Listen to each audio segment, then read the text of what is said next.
And we are live. Welcome to the MLB Strategy Show. It is Tuesday. Nope, it is Wednesday, October 12th. I don't know the days anymore. Days don't matter. I know the number. It's 12. I am Josh Engelman. I am joined by Adam Scherer. We are brought to you by Odd Shopper. Two-game MLB slate today. Gonna be a banger. We got a lot to talk about, including 4 pitchers projected for the exact same amount of ownership. So that should be fun. Hit the like button, subscribe to the channel, notification bell so you know when everything goes live. Adam, how did your MLB slate go yesterday? Pretty normal. Had a few teams in the top 100, didn't quite get there. Was pretty much all in on Cole, which was good. 50% Verlander around the field obviously sucked. Was around the field on Fried, he sucked. Had a lot of the Astros, that was good. Ended up with a lot of your Padres, that wasn't as good. This moron in chat is just unbelievable. Yeah, I don't know. It was just like a normal slate. Yeah, it probably doesn't help to have a lot of like Padres equity in the future when the first 2 games are 8-7, 8-7, or whatever the hell the finals were. It was like, okay, I'm drawn to a pretty narrow victory here. Need the Pods to hang 10 to make it matter.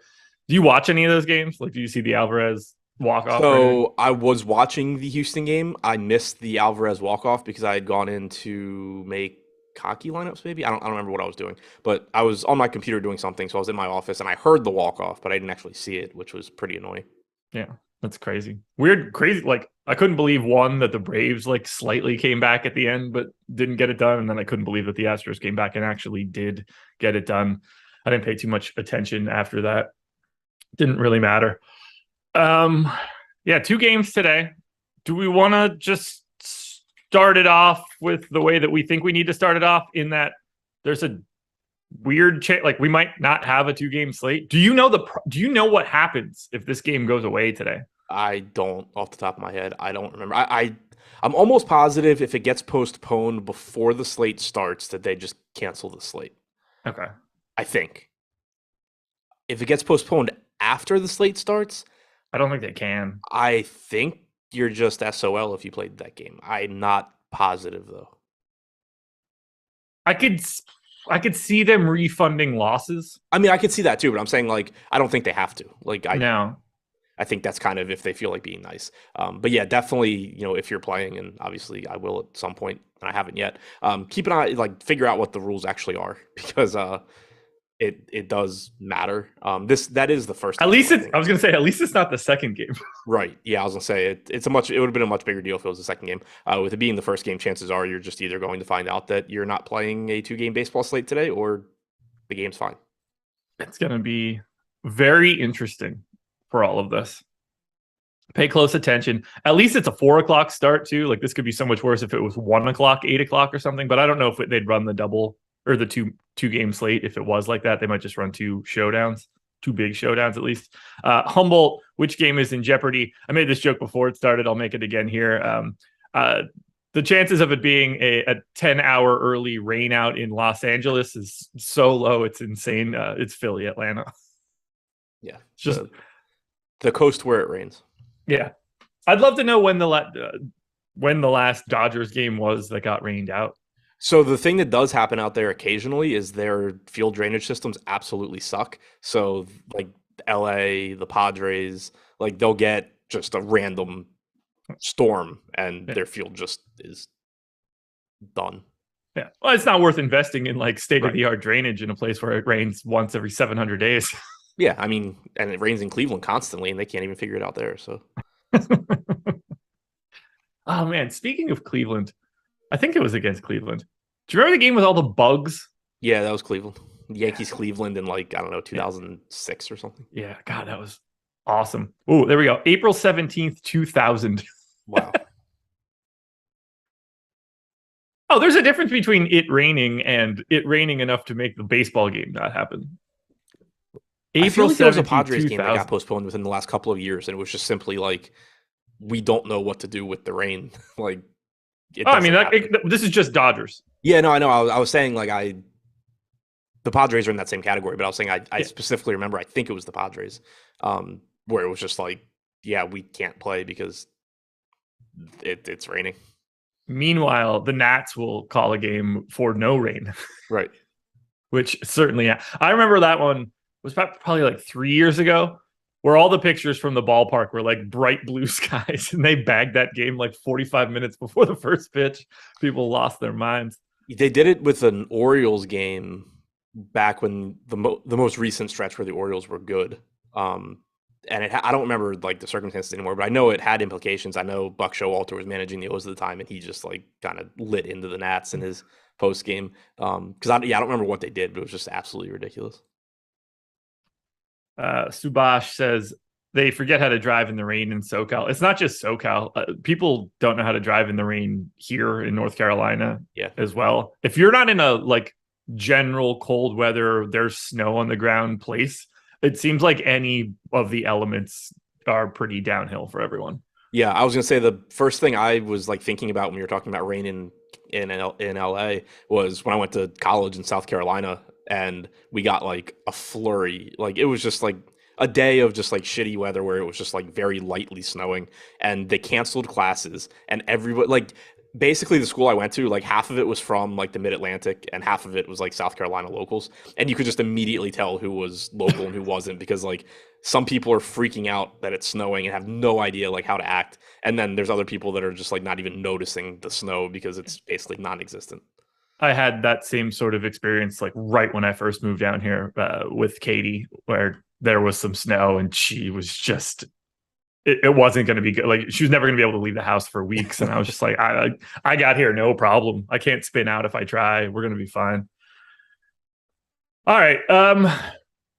Let's touch on, we're going to break this up a little bit differently. We are going to touch on Braves Phillies first, but I want to talk about the pitching ownership out of the gate, because I don't think there's a ton of context in talking about these guys individually the way we normally would. Clayton Kershaw's 8,600, Zach Wheeler's 8K, Yu Darvish is 7,500, Kyle Wright is 6,700. Every one of these guys is 50% owned. You can quibble up a percentage point, down a percentage point. These guys are the same ownership across the board. When you see something like that, are you like, is there anything that you find immediately actionable just from knowing every single pitcher is owned the same? It kind of comes back to what we were talking about yesterday when ownership was pretty much correct on a lot of the stacks. You kind of just like loop back to just playing the best plays, in the sense that like I think you just play the top projected teams, because if you're not getting an advantage from ownership, you shouldn't just be making worse lineups for the sake of making worse lineups. So that's typically what ends up happening for me. You know, like right now, when you look at the ownership and everybody's coming in right around 50%, but then you look at our projections and you have Clayton Kershaw projected 1.5 higher than any other pitcher. You know, you could maybe argue that should be a little bit closer given that Dave Roberts is Kershaw's manager. But, you know, it's kind of just like, okay, well, in that case, I just want to like sort of get back to Kershaw, because even though he's the most expensive, it's not by that much over Wheeler. And then you have a pretty big gap between Kershaw, Wright, and Darvish. So that's kind of how I view it, is if the ownership is just going to basically be the same. And also the other obvious point to this is the ownership should be about the same. It's not like we're saying the ownership's the same across the board, but one of these guys is like twice as likely as the rest to succeed. If the ownership's just going to be about the same, then I think you start just sort of leaning back on pure either projection or value, whichever, you know, that particular lineup needs. And most likely I'm just going to end up not taking a big stand on pitching unless it ends up being a situation where like I have Kershaw way ahead of everybody else, which I don't think is going to be the case. But like ownership just ends up not really mattering anymore. So I see it today sort of like the way that we look at quarterbacks.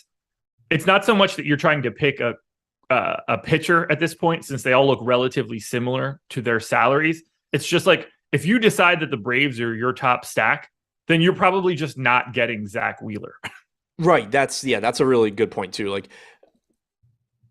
if you were just choosing pitchers, like if this were like basketball and the pitchers you choose kind of had no effect on the rest of your lineup, you would probably just end up being around 50% on all of the pitchers, because there's no real stand to take there if they're all the same likelihood of succeeding and the same ownership. But since there is negative correlation in baseball between your stacks and your pitchers, the next step in terms of like, if you're talking about your exposures across a bunch of different lineups, or what you're doing in any individual lineup, the next step is, all right, well, what stacks do I want to get to?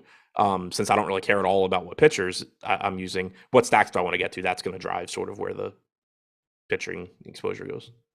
Well, let's talk about the stacks then. We'll kick it off. Braves and Phillies, as we mentioned out of the gate, potential for a bunch of weather here. So keep your eyes peeled in that 3:30 to 4:30 window. It's not going to do us any good to be meteorologists right now, but just know that it's there. You need to pay attention to it. I don't know the logistics of what happens if that game gets postponed early, but I think this all just goes away. Confirm that yourselves. 3.8 run implied total for the Braves, 3.4 for the Phillies, Kyle Wright and Zach Wheeler.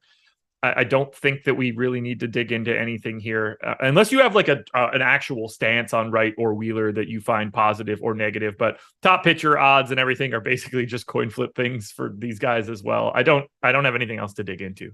Yeah, neither do I. They're both good pitchers. Plenty of strikeouts for Zach Wheeler going up against Atlanta.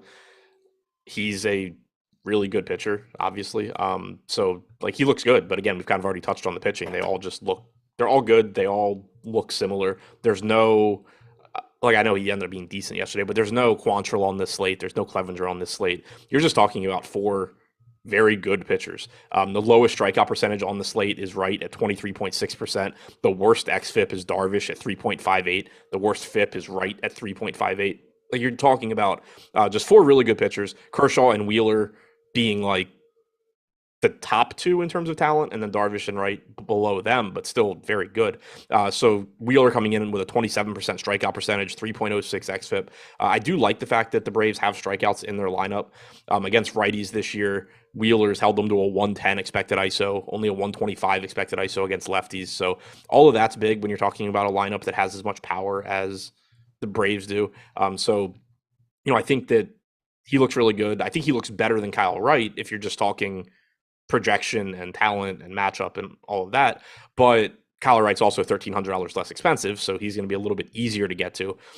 He doesn't have as good a strikeout stuff as Wheeler, but he's held righties to below a 100 expected ISO this year. He has had some issues with left-handed power, 178 expected ISO to lefties. That's a little concerning when you're facing Kyle Schwarber and Bryce Harper. But other than that, you don't really have left-handed power in this lineup. Brandon Marsh, Bryson Stott could be in there from the left side, but not really guys that you're scared of. So the fact that you're getting a predominantly, or the best hitters on the Phillies, with the exception of Schwarber and Harper, are right-handed, plays to Wright's strengths. Do you have any concerns with the depth for Zach Wheeler? Not particularly. 58, 62, 77 pitches over his final three. Has not pitched in 10 days. Like, I'm sure he's thrown bullpens. You would think. I don't have any either. I just did want to point out that like he was working his way back at the end of the season. He threw 96 pitches against St. Louis on the 7th.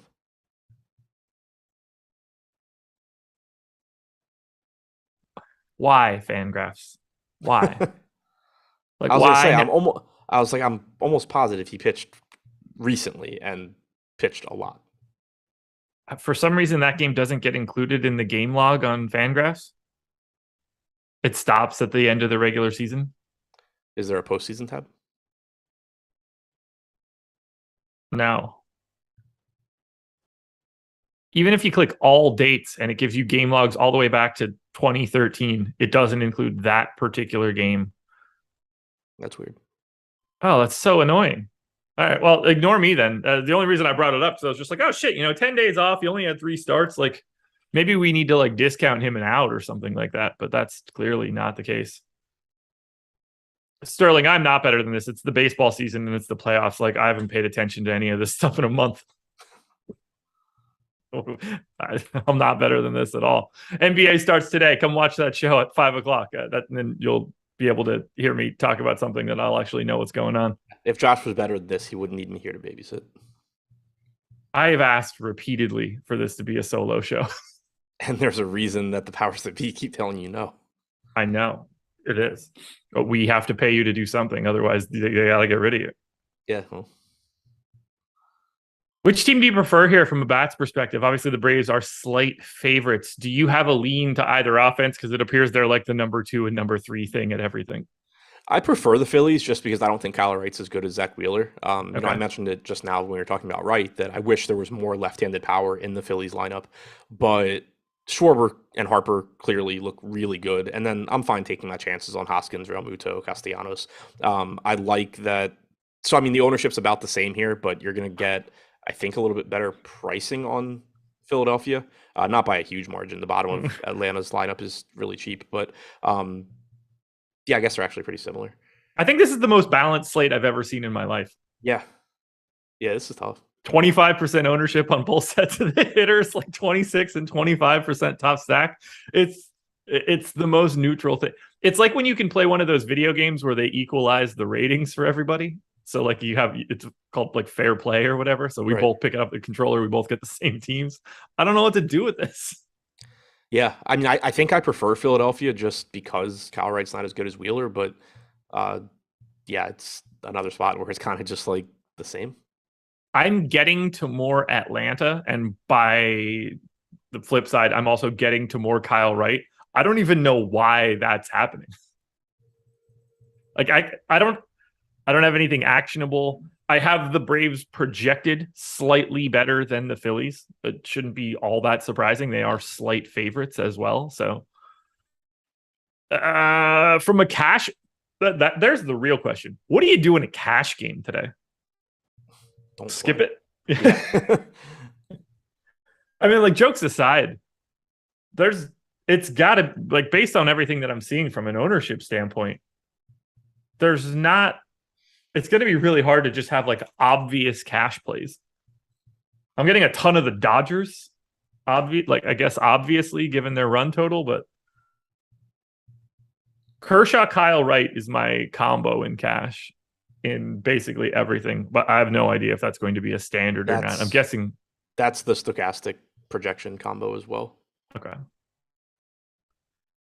Kershaw's in all of them, Wright's in like 93%, and then it's pretty much just Braves and Dodgers bats. Yeah, mine went Wright and Kershaw 100%, 99%.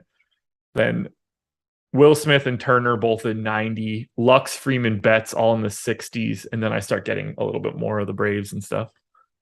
Yeah, so the Stokastic ones are a little bit different, but that's because we have Chris Taylor in the projected lineup instead of Lux. So like Chris Taylor is in 70%. May not play. That would be a headache, but yeah. Yeah, this is...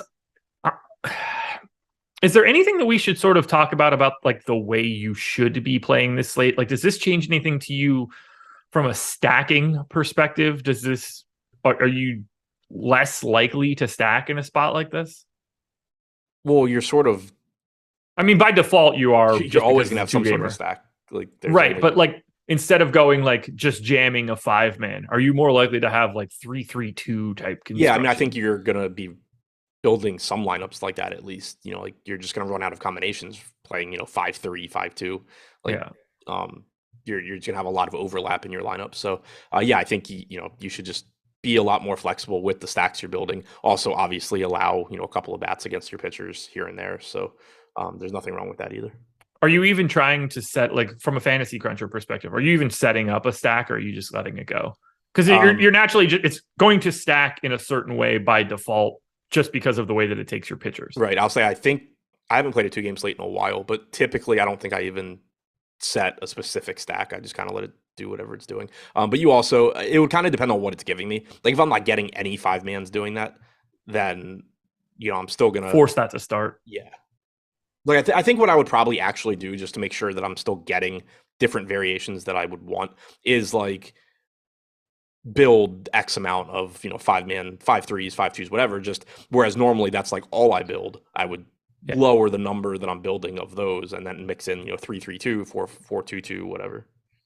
This is sort of like the perfect way for us to describe how unpredictable baseball is. That like all 18 bats in this game are 17 to like 25% owned. Like that's how much randomness there is for each individual hitter. There's so much that everything just becomes basically the same. This seems to be like the first time I think we've ever seen this. Well, not ever seen it, but like where we have the opportunity to talk about something where every single piece of it has so much randomness behind it that it is largely, I don't want to say unpredictable, but like when you look at Braves and Phillies, is your first thought just, I want to get the best of both of these things? So like I kind of want a lot of, if everybody's owning the same, then I want as much Acuna as I can get. I want as much Kyle Schwarber as I can get at Rhys Hoskins. Like, you're basically just like ranking these guys from top to bottom in terms of like actual production, and then trying to fit that as best as possible. Yeah, you're basically just getting anybody that is like a top projected player or a top value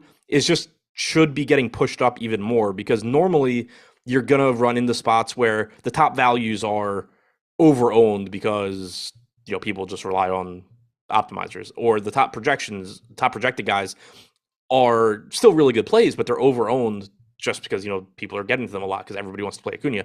If you're getting a situation like this where like everybody's just owned correctly, then you're just back to playing the top values and the top raw projections. Yep. Yeah. Yeah. Like the Acuna piece would be great.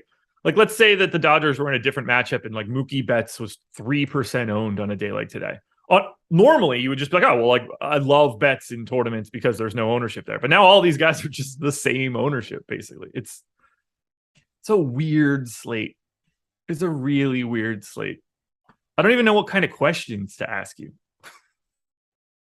Anything else from Braves Phillies? Like DFIC says, play bottom of lineups more to reduce ownership. They're all 20. Everybody in the Phillies lineup is projected between 20 and 27% ownership. And if we want to be really honest, it's 20 and 25.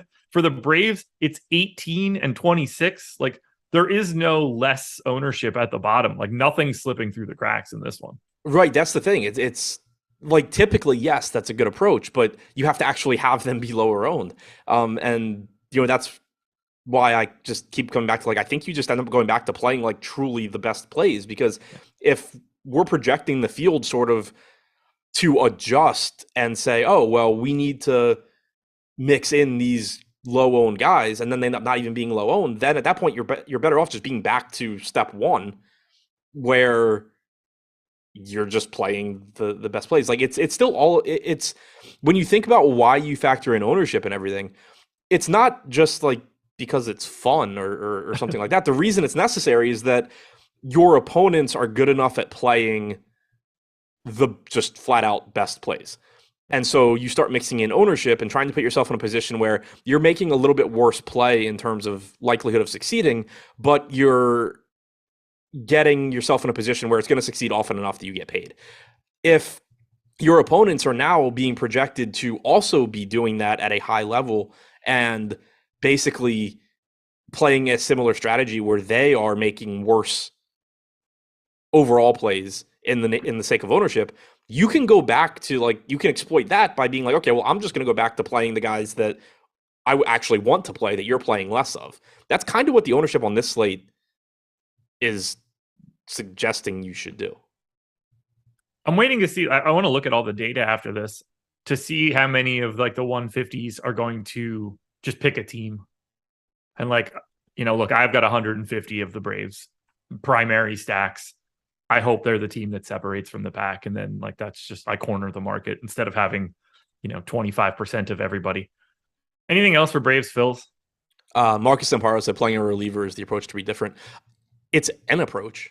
The issue with that, I think today, is all these pitchers are so good. Yeah. And also, like, think about how that has to actually play out for it to benefit you. So let's say you decide Kyle Wright is the pitcher that's going to get blown up and the Braves are going to go to some reliever. And let's even assume that you guess correctly who that reliever is. One, that means you want the Phillies bats because we know that they're lighting up Kyle Wright. Two, now you have this reliever coming in that theoretically you need to pitch well enough to beat like two of the other starting pitchers probably. Yeah. But you have the Phillies bats. Like, you're still in a really weird situation there. And that's even, again, assuming that you A, guess the pitcher that gets blown up, and then B, guess which reliever they go to for a few innings. God, this is not fun. Not fun. All right, schedule for the rest of the day. NFL Strategy Show Ownership Edition coming up after this one. They'll be taking a look at that first run of ownership for, what is this, week 6 in the NFL? It's moving. NHL Strategy Show coming up at 2 p.m. And then the big one, NBA First Look. Myself, Greg Ehrenberg, 5 p.m. tonight. We're taking our first look at salaries across FanDuel and DraftKings for Tuesday's NBA opener. I know I'm pumped. I know Greg's pumped. We're going to break that down for probably a good hour easy. So make sure you're tuning in. Come hang out with us, especially if this Braves game goes tits up and there's nothing going on. Come hang out with us for a bit. We'll have some fun. And then shout out to Odd Shopper. I'll do that now. Let's just get this out of the way. We talk a lot about sports betting on this channel, on the Odd Shopper channel itself. I mean, the amount of sports betting videos that we've been putting out lately is just insane, and it's going to pick up even more when the NBA kicks off. We've got the tool for you. It is Odd Shopper. Go to oddshopper.com to check it out. If you just want to shop around for lines, that's perfect for you. All that information is going to be right in front of you so you don't leave a good number on the table. If you want to get into the player prop games, and with the NBA coming up, that's going to be a huge piece of our betting content because we'll be showing you projections for all those props, points, rebounds, all that good stuff. That'll show up on Odd Shopper for free. We give you expected ROI. We give you expected win rate. All of that stuff is at Odd Shopper. All you got to do is sign up with an email address. There's no cost to you whatsoever. Incredible utility. Even if you're not in a state with legal sports betting, even if you're not a sports bettor, that information is good to see. It's good to help you make sort of coin flip decisions if you need to. Go check out Odd Shopper, everybody. Dodgers and Padres. It's 4.1 run implied total for the Dodgers, 3.1 for the Padres. Clayton Kershaw, Yu Darvish. Kershaw, I think we would agree, probably the pitcher with the highest ceiling for today, or at least the highest projected pitcher for today. But I don't think it matters because he's also the most expensive. I don't have much else to add for these two guys either. No, me neither. I think I mentioned it earlier. I think Kershaw and Wheeler are a little bit closer than we have them projected, but again, you could certainly debate that. Kershaw is really good. He has the highest strikeout percentage on the slate at 27.8%, 2.83 xFIP's the best on the slate, 2.57 FIP is the best on the slate, 4.7% walk percentage, best on the slate, 0.71 home runs per nine, best on the slate. Pretty much the best pitcher on the slate. Slightly ahead of Wheeler, but you do have Wheeler coming off of a start where he threw 96 pitches. You have Kershaw dealing with Dave Roberts.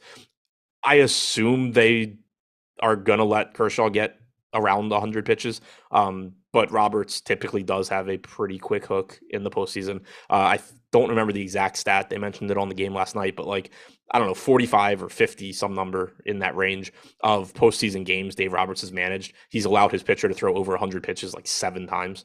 So, I think that I'm not doing anything to discount Kershaw. I'm just saying, don't be surprised if Roberts pulls him a little bit earlier than you would like him to be pulled. But still, projects as, I think, the top guy on this slate, and he's not particularly expensive either. I actually have Darvish ahead of Wheeler, but all of these guys are within a point and change of each other, so it's not really. They're all the same. I don't have Darvish ahead of Wheeler. Oh, there go the AirPods. So I'll filibuster here for 15 seconds until it comes back on. I mean, I have it by 7/10, and so much of it is just that I think Darvish is much more likely to go deeper into the game than Wheeler. Based on what? It's Zach Wheeler. Yeah, that's what the guy does. I mean, Darvish goes deeper than Wheeler generally. Zach Wheeler goes as deep into games as anybody. Just under 6 innings per start this season for Wheeler. You have a bunch of injury return starts in there. Okay. Let's go June through the end of August. 86 2/3 at 14. Just over 6 for Wheeler there. Darvish has been 20 and a half outs per start this season. Yeah. It's a full out by default. I can quibble over going a little bit bigger than that too. Yeah, I mean, there have been multiple stretches this year where Wheeler was intentionally limited. Yeah, I think I just cut a lot of those out. Yu Darvish hasn't thrown less than 6 innings in a start since going 5 2/3 on May 13th. That's crazy. He's second behind Alcantara in terms of who goes deepest in the games here. It's 6s and 7s and 8s all throughout his game log. He only went under 6 innings twice, and one of them was by 1 out. The other one he left early in his second start. So, yeah, I just think Darvish goes a little bit deeper in games. I don't really care which one's which between the two of them either. I'm not getting to Darvish or Wheeler. I'm getting to Kershaw and Wright, so none of it really matters for me anyway. Do you have a side? Do you have a side of this game that you prefer? Obviously, the Dodgers are the better stack. The Padres are apparently more cost efficient, but how do you approach this with, knowing that you might have to make some changes later on? What do you see here for Dodgers Padres? I mean, at current ownership, I prefer the Dodgers because they're getting like the same ownership and they're just more likely to succeed. Darvish, clearly a good pitcher, not as good as Kershaw. Dodgers offense, the best. So at current ownership, I would just rather play the Dodgers. If that changes a bit and, the Dodgers ownership comes up a little or the Padres comes down, then the Padres are still a high upside offense and, anything's possible in a one-game sample. Certainly wouldn't be the first time that you've seen Kershaw struggle in the postseason. But yeah, I mean, the way things look right now, I would just rather be getting to the Dodgers here. Highest implied run total on the slate, highest chance of being the top stack, and basically the same ownership as everybody else. Dodgers team I'm getting to pretty aggressively. The old 70% Trey Turner feeling great, 65% Will Smith. But right now I'm jamming the Dodgers. I can't believe how close all these top value metrics are. It's all in lockstep for me. I don't really have much to disagree with. On the Padres side, I actually have two guys in my lineup that aren't in our projected ownership right now. So 3 guys total for this game. You mentioned Chris Taylor before. That was one of them. And then I've got Will Myers and Trent Grisham in for the Padres. How do you handle, are you thinking about that all that much before you're making your lineups at, let's say 3:30? Or is it just like, there's nothing I could really do here? Or do you try to set yourself up where like, I'm going to pick the guy that I know that I could easily swap out of easier? From a tournament standpoint, I'm not giving it any thought. I'm just going to figure it out when I need to deal with it. From a cash standpoint, I think you should at least be considering it. And, like I sort of mentioned it earlier, like if I look at the top projected lineup using the Stokastic projections, it has Chris Taylor, but you don't have the salary to get to Gavin Lux. And because it's only Dodgers and Atlanta in that lineup, if it ends up being Gavin Lux over Chris Taylor, you just don't really have flexibility to do anything. Like you would end up having to swap from like one of the Dodgers to a Padre, I guess, to get the salary for Taylor. Yeah. You're better off just starting with Lux so that you can go to Taylor. Right. So like in cash, if I'm building a cash lineup, I would rather just be using Gavin Lux as the guy. And I think in tournaments, you can take that approach as well. Because it's just going to be a hell of a lot easier to swap from Lux down to Taylor. Also, this might be common knowledge. I don't know. I've never really heard it mentioned. On DraftKings, you can't global swap from like to a more expensive player, but you can download the CSV and just swap in the CSV and then re-upload it, and it'll do, it'll fix the ones that it can. So just in case anybody like. And you should have money left over today too. Right. Probably. Yeah. So like let's say you have Chris Taylor in and Gavin Lux is playing and you're in tournaments. Like just a reminder in case you hadn't figured it out on your own, you don't need to actually manually swap Taylor to Lux in every single lineup. Just download the CSV, mass swap in there, upload it. Every lineup where you have the salary to get to Lux, it'll just do it. And then you can go through and figure out what the hell to do with the rest of it. FanDuel, you can do it. So that's helpful for you. Yeah. It's like literally the only thing FanDuel does better than DraftKings. Yeah, it's brutal. It is brutal. I think the better mechanism is probably just approaching it like it is Taylor. Or approaching it like it is the higher salary guy. It's probably if you're looking to save yourself some headaches, assume it's the higher salary guy. But on a day like today, the amount you're probably not building an ass load of lineups right at 50K or 49.9 or anything. There's going to be holes. Do you have any thoughts on taking guys that you think would be bench bats?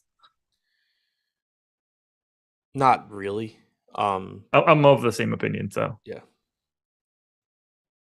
I wouldn't know. I mean, you got to be right in such a ridiculous way. You got to be right about the guy that's getting the at bat. You got to be right about the outcome. Also, all 4 of these teams just have good offenses. Yeah. There's not a lot of spots you're pointing to and saying like, oh yeah, you're going to get a pinch hitter here. Like, sure, if the Dodgers when the Dodgers go to a righty, maybe Josh Bell comes into the game if he's not already starting. But like, yeah, it's tough. I guess that's probably that's the first thing that comes to mind if he's not starting would be Josh Bell. But do you, as you look at it right now, do you have any lean as to where you're going to be, or is this a total crapshoot in your mind and you won't know till you paste this stuff in? Playing hockey. My assumption, the way things look right now, is that I would be on the Braves or that I would be on the Dodgers and probably Philadelphia. Okay. Right now, I'm on the Dodgers and Braves. I'm on Kershaw and Wright. I could just as easily be on the Padres and Phillies and Darvish and Wheeler, and I wouldn't think that anybody was doing this wrong. This is the most balanced slate I've ever seen in anything. It's just making me way more excited for the 6-game hockey slate tonight. Yeah, I can't say that it's making me excited for the 6-game hockey slate, but if you are excited for that, make sure you're watching an NHL Strategy Show at 2 p.m. I am interested in just sort of the way that this shakes out. Or I'm interested to go back into lineup study and see what other people did, because I think it's one of the more unique setups, and I'd like to know what other people that are smart, how they approached it right out of the gate. Yeah, I think it'll be interesting. I think there's a decent case to be made to just go aggressive jamming of one of these teams and just have basically all of it. Take your 25% chance and hope that you have 150 5-man Dodgers stacks or something. Yeah, I mean, I could see it playing out that way. Just, again, like wanting to get, with the way ownership currently is, just wanting to get to what I project as the best plays. Right. Like if the Dodgers really are the 30th, or have a 30% chance at being a top stack, I just want 150 of those bullets and cross my fingers that that's the right one. It's going to be great when every one of these games is like 3-2, 3-2. Right. It's like, okay, when you do need like a reliever and a pinch hitter to win it if you wanted to. Which I think DFIC, it might have been DFIC, I'm not sure. Somebody mentioned in chat stacking against your pitcher. Obviously, you can take batters against your pitcher on a 2-game slate. I really don't even mind, not like in a lot of lineups, but here and there, just fully going for it, because like it can still play out where, like you were just saying, all these games end up 3-2 or something, but like could be like yesterday. Astros hanging a ton of runs late. Right. Yeah, so I really don't mind it. Like, obviously, you don't want to just be doing it all, constantly. I think I've mentioned before that on slates where I'm allowing hitters against my pitchers, I just set Fantasy Cruncher to like knock the hitter projection by 10 or 15% if the pitcher's in the lineup, so that it doesn't just like give me a million lineups like that. But yeah, like I think it's it's obviously not the most likely outcome, but it's a reasonable outcome that every game ends up being low scoring except one of them. The bullpen shits the bed and the offense scores 6 runs and the 7th, 8th, and 9th, and the starting pitcher was really good and the opposing stack ends up being the best. It's going to be a mess to look at. Is there anything else that we could really touch on here? I'd love to dig into this more, but this is legitimately an impossibility. Anything we're missing here from a strategy standpoint? Anything that you think of? I don't have anything. I've never seen anything like this. Do you think Trey Turner dislikes the Padres for sending him to the Nats to get a World Series ring, and then now he's on the Dodgers, likely to get another World Series ring? Do you think he holds that against the Padres? I'm not confident that Trey Turner even thinks back to the fact that he was ever on the Padres. Well, because he was never on the Padres, but you know what I mean? Yeah. Like, no, never. He loves punishing the team that drafted him. I don't think he cares. I wouldn't care. I mean, also, shouldn't you be happy with the team that drafted you? Like, normally you hear these narratives like, the Randy Moss narrative or the Amon-Ra St. Brown narrative where it's the teams that didn't draft you. Typically, you don't mind the ones that, nope, they don't. They do. No, he's just good. Right. His numbers against everybody speak for themselves. That's why he makes $1 bajillion a year to play baseball. What are we talking about? Max Vito said he really wants to be a Padre anyway. If I could play pro sports in any city, it would be San Diego. But LA is really actually LA might actually be. I mean, I like San Diego. I would so much rather live in San Diego than LA. But I mean, being an athlete in LA, I'm sure is fantastic. Yeah. It's got to be. But we're looking up one thing here. Hold on. San Diego is certainly where I would prefer to live. Oh yeah, from a house perspective, for sure. Well, just I mean, in every I would just rather spend a bunch of time in San Diego than in LA. Would you pick Miami over any of those? I feel like playing Miami for the Heat would be like, I mean, high level. I think these are all extremely good situations, and I'm just basing it on weather and where I like to be, and that's San Diego. Okay, that works for me. But yeah, like playing for the Heat, I'm sure is fantastic. Playing for the Yankees is a great time, I would think. All right, this should be fun. This is going to be close. I'm really excited to do this. Let's duplicate this tab. We're going to get out of here in a second. We got some time. All right, season stats. Do you know what Trey Turner's career WRC plus is? Obviously, you don't. 140. So I will tell you. 124. It is 133 against the Padres. A crisp 9-point bump. The numbers speak for themselves. It's barely able to be noticed. It's incredible.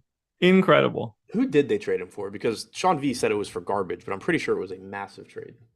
He's got a 367 WOBA in his career against the Padres. His career, 359. 8,000 of a point of WOBA is how he performs against the Padres. Those numbers, everybody, speak for themselves. Neither one of them speak. They're both mutes. So I was looking up to see who we got traded for because I couldn't remember. But the first thing I see is, looking back years later, Turner has nothing but praise for the Padres, particularly noting the time he remained while everyone waited for the trade to become official. Blah, blah, blah, blah, blah. How thankful he was of the Padres organization. Do you want it? He was part of the Will Myers trade. Yeah. There is no negligible difference in the performance of Trey Turner for his career if you separate out the games that he played against the Padres. In no way am I surprised that he's just incredibly wrong and not even close to the mark here, but this one's kind of a new one. 367 compared to 359. That's like a rounding error. Oh man, that's incredible. It truly is. You look at one number. Yes. I only need to look at one number. Isn't that what we're trying to measure here? How good he is against the other team? I'll take WRC plus or WOBA and pretty quickly. Without getting into whether or not Will Myers is good, Will Myers was a massive prospect at the time of that trade. Yeah, gigantic. Yeah,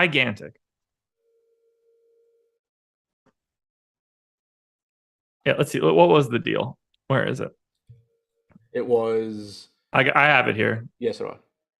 A lot of names that don't matter all that much. Right. That's for sure. There were a lot of bad pieces of this, but... Yeah.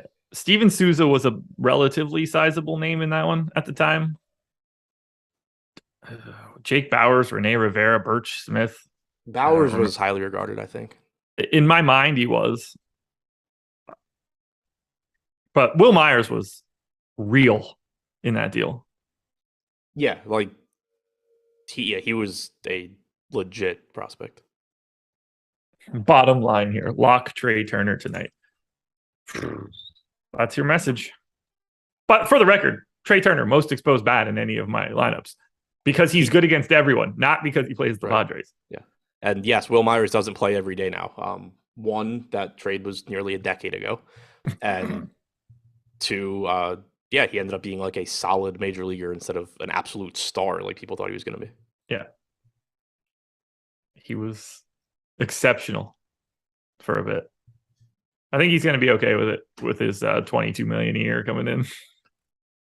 Like he wouldn't be on the Padres at this point anyway. Wait, who? Turner. Oh, no.